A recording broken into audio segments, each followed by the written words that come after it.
This is a disclaimer. I want to apologize for the poor audio in this video. With all the cold one day and hot the next weather we've been having, and a combination of that and the fact that I've been talking a lot more than I'm used to in these videos, my voice is being taxed. So you may need to turn up the volume so that you can properly hear me.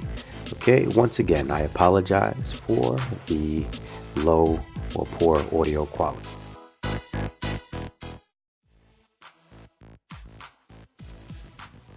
What's cracking, YouTube?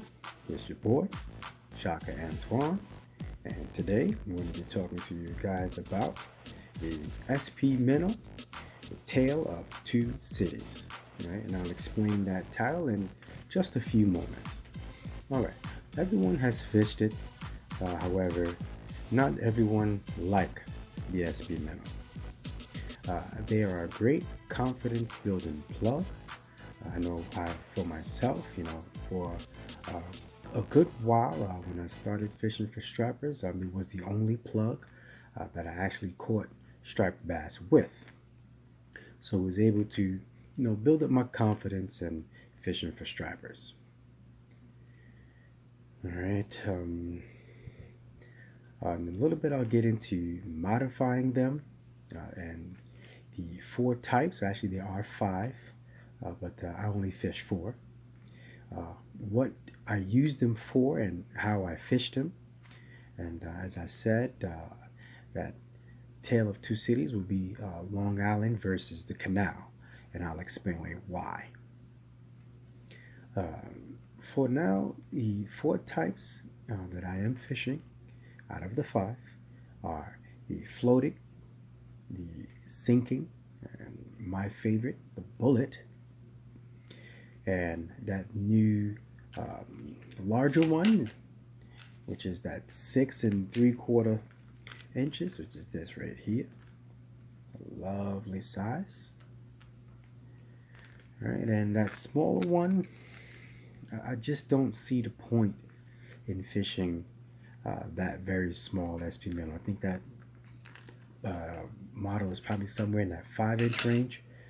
For that, I'd rather just go for the Yozuri McDaughter if I wanted to fish as a plug that small. Alright, now let's get into modifying them. Now, for about maybe 2 years, I spent a significant amount of time testing with this plug. Maybe probably about 2 to 3 years. What I had found is that, like no other plug, this plug has a very intricate balance to it. It was the first plug that taught me about the balance of a plug. I find that if you disrupt the balance of this plug, you won't catch that many fish. And the first area, of course, when it comes to modifying this plug are the hooks. Everyone knows that the hardware that this plug comes with is horrible, unfortunately.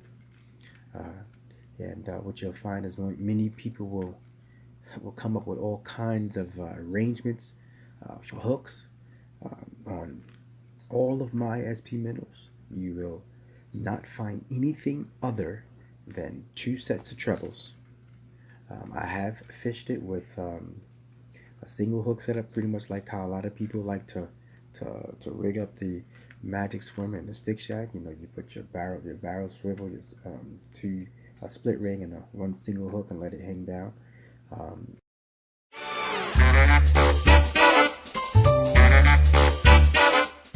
I fished it that way and I didn't like the weight. That makes this plug even lighter, which to me already SP Minnow is very light. It does have a very seductive action in that configuration. However, like I said, it ruins the castability for me in terms of how light it is, and it didn't work for me. So I always will have two trebles. I will never put a dressed hook or even a single hook, because I feel like, that the balance, again, the balance with having even just a dressed hook or single hook on the back and a treble on the front. No, no, no. I'm sorry, you know. Um, and the other area is the split rings. This is one plug I found that's super sensitive to the test of split ring that you use.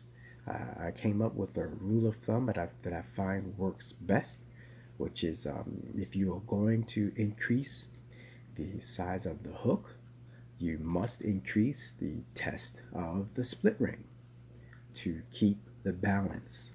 Now I play with a lot of configurations of test of the split rings and the size of the hook.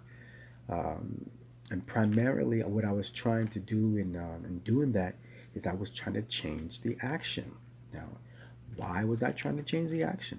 Because this plug, in its stock configuration, the action is very erratic. It has this very fast, you know, wiggle to it that I find that a lot of smaller fish like.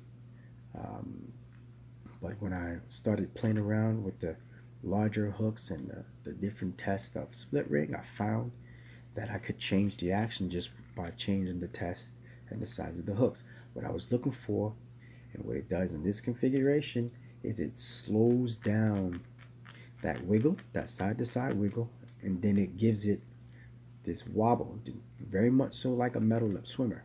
It does still have the wobble, but it also has this wiggle to it. It doesn't come through on the camera, but it also has this nice wiggle to it just by selecting the test of split ring and the size of hook. That is what that configuration is I have a 100-pound test ring with a 3/0 VMC hook. All right. Now, I have fished the 2/0 size trebles and 40-pound test ring. I went up to 130-pound test ring just to kind of see what works. And for a little while, I think maybe a season or half a season, I was fishing the 2/0 with the 40-pound test ring. I found that the 2/0 size hooks on the SP Minnow just does not hold fish well. Dropping several fish to hook them up, and then throughout the fight, before I even get them to me, dropping the fish, and it took me a while to figure out what it was, and what it taught me was that these fish, they do torque the lure out of their mouths. With a 2/0 size hook, you have the hook is much closer to the plug, so their lips, they're able to torque that lure right out of their mouth. But if you put a 3/0 hook on it, that increases the distance from the hook to the plug, and that decreases them being able to torque the plug out of their mouths, right? So that was the hook. Now the split ring, I thought I was good. I was in Montauk one year, and I had a nice fish on. I felt it right away. Ooh, this is a nice fish. Until next you know, I drop the fish, get the plug back, no more ring. It straightened out a 40-pound test ring.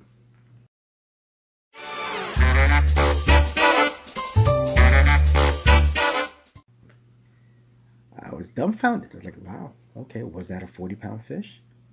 I'll never know, right? So what I did next is I took the split rings off of another plug that I have here. It's that one right there. It's the Savage Gear Freestyle. I took the split ring off of that one. I put it on the SP Minnow. I noted that it did not kill the action because they're very small. So I fished it like that, and ever since I fished it like with that ring on there, haven't had that problem with losing a fish. But I do believe at that time I did go up to the 3/0 size treble, and until the following off season, I found one of the guys that was selling the Savage Gear plug, and he didn't know the test of the ring. So I called up Savage Gear, and I say, listen, I need to know what size test do you have on the Savage Gear Freestyle, the 6-inch model. He told me it was 100 pounds. I was like, all right. So I went and found Roscoe split rings. They actually have a 100-pound test ring.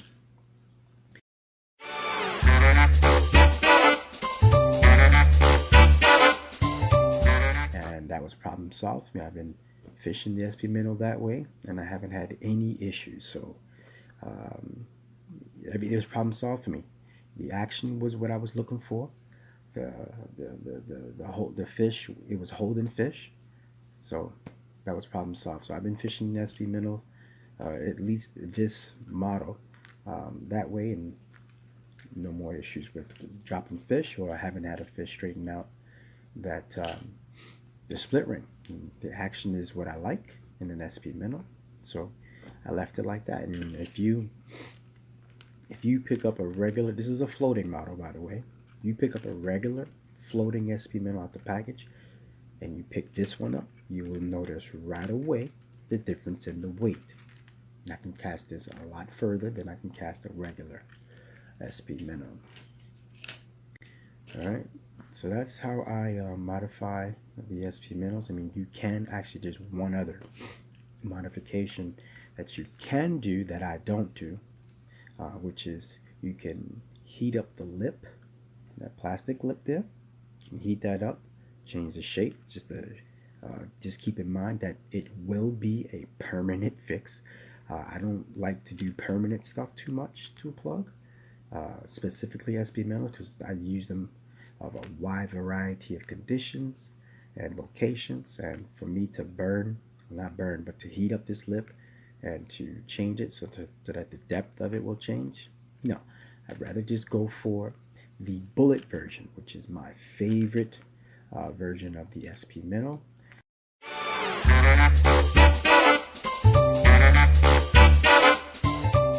Right now, I'm currently out of them. I had a bluefish take one from me. Broke my heart in Montauk last season, and I have been having trouble replacing it. Not too many people, or not too many shops, or I don't see them at too many shows.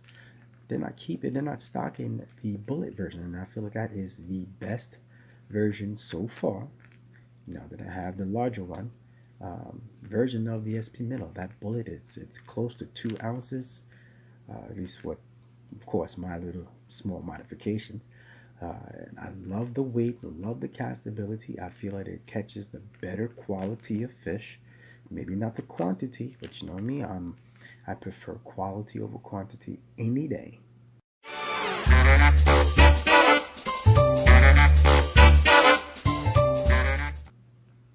But again, that particular model of SP is my favorite, and hopefully I can get one before the season starts. Alright, so those are the modifications that I do to the SP Minnow. Alright, now how I use them or fish them. Now, I like to use the floating versions for bluefish, believe it or not. I don't like them to sink too much. Bluefish, they hit a lot of plugs on top, and for some reason, I prefer the floating versions for bluefish. I usually like the sardine or the shiner pattern for bluefish, or the sand eel. I do have the sand eel version, but unfortunately, as you can see, a bluefish bit the tail off of it. Can you believe that? I mean, come on, man, that's just wrong. So I'm looking to get another. This one is a sand eel pattern, by the way. All right. Yeah, the shiner color pattern is one I like to use for bluefish, or the sand eel version. Now they have that new one out, the chrome. That one should be killer for bluefish. I don't think I'm going to get one, but that would be an optimal floating SP Minnow plug for bluefish. All right, now It's also I also like to use them when I'm fishing when I know I'm fishing shallow water. The floating version is perfect for shallow water because you don't have to worry about the hooks dragging the bottom. Right now, the sinking version, I prefer that version in the chicken scratch pattern. In the falls, I've done pretty well on along the south shores of Long Island with the sinking chicken scratch version. Typically around that time, you have bunker that are around, and I don't think that the SP Minnow mimics bunker very well, but it does have that chicken scratch does have the proper color pattern, so you can fool some fish into thinking that it is bunker if bunker or are around. And I like it also because I find that the sinking version is easier fished during rough water conditions versus the floating. You can fish the floating version during rough water conditions, but I like how the sinking version digs a lot better in rough water. All right, now the bullet. Uh, Again, that one is my favorite version. The bullet, I will definitely be going for the bullet when I want to get distance. As I said earlier, now that one is the heaviest SP Minnow. And you add the 100-pound test rings and at least 3/0 hooks, treble hooks, then that adds a little more weight to it, so you get a little more distance.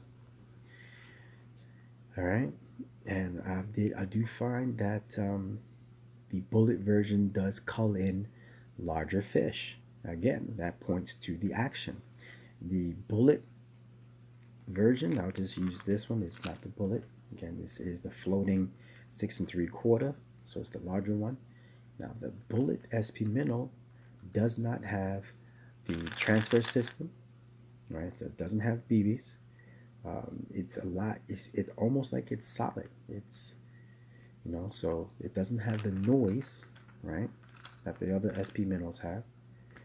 But the action is very different. I don't know how many people realize how different the action is on the bullet version. The action is almost with the 100-pound test rings and the 3/0 hooks. It almost darts. It darts like this, like a glider. But you retrieve it slow, and it will dart. And that's why I believe, that is why the bullet culls in larger fish, because it's a completely different action from the floating and the sinking. And I believe that the action of the SP will determine the quality of fish that you will catch. It's what I found.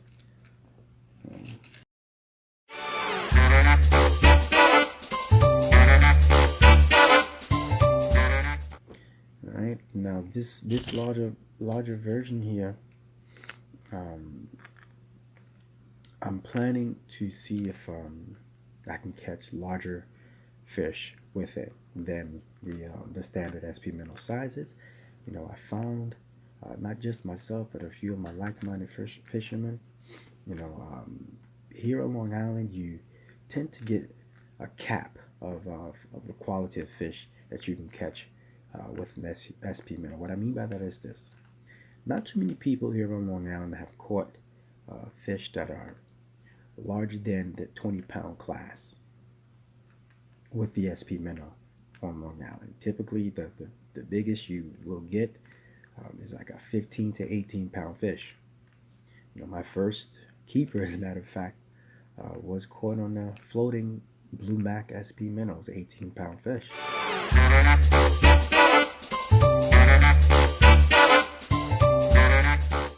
But I have yet to catch anything bigger than that 18-pound range here at Long Island on the SP Minnow. But with this larger, it's a lot heavier SP Minnow. I'm planning to change that, or hope to see if I can change that for the 2018 season. This color here is wonderful.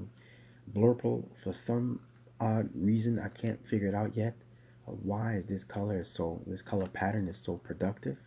I'm not quite sure what bait does it best represent. If you know, hey, let me know in the comment section. I would love to hear that. I just know that, can't say it doesn't matter the plug, but often plugs that are in this blurple pattern, they catch fish, man. So this is why I got that color pattern, hoping to catch larger fish with this particular size. Now, why do I consider the SP Minnow to be a tale of two cities? We've already heard a slight piece of the first part. Here on Long Island, we hit this 18-pound ceiling. I don't know what it is, man. But I think that it has a lot to do with the fact that the SP Minnow, it does a bad job at mimicking the large baits our cows eat. It's the wrong profile. Its role for me, anywhere except the canal, is a search bait. I affectionately call the SP Minnow a fish finder.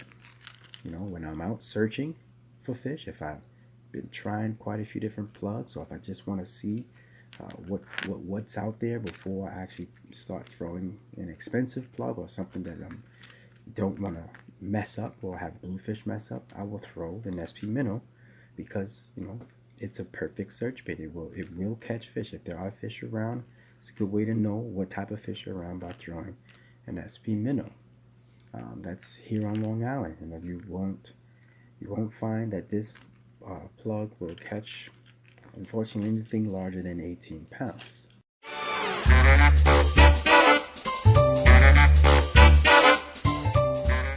Now, if you are talking about the Cape Cod Canal, it's a quite different story. Why? Because on the canal, those cows are feeding on herring, they're feeding on mackerel, and sometimes tinker mackerel. Right now, the SP Minnow does an excellent job at mimicking those baits. So those cows, when they're up there on the canal, they're more keyed in on the action of the SP Minnow on the surface. Macs tend to stick around closer to the banks, and these fish know that, so that's where they go, and that's what they're expecting to see. So if they see an SP Minnow swimming by with that erratic, action and has the profile and the color pattern of mackerel, then you will find much larger fish going after the SP Minnow, versus when those same fish are anywhere else, they're not looking for that mackerel profile in action. So that is why I believe that the SP Minnow, this one plug has a tale of two cities. Here in Long Island, or in most places around Long Island, they're capping off at 18. Up there in the canal, you're catching 30 and 40-pound fish on such a small plug. Alright, now this basically wraps up this video here. I would love to hear any of your comments, your suggestions. I know that quite a few people like to fish this plug, so I am expecting to hear from you guys. Let me hear how you like to set this up. I see this type of post online often when arguments occur, but not looking for that. Just wanted to share with you how I fish and use and modify the SP Minnow. Please remember to like and share my videos and subscribe to my channel. I want you to have a great day, and God bless.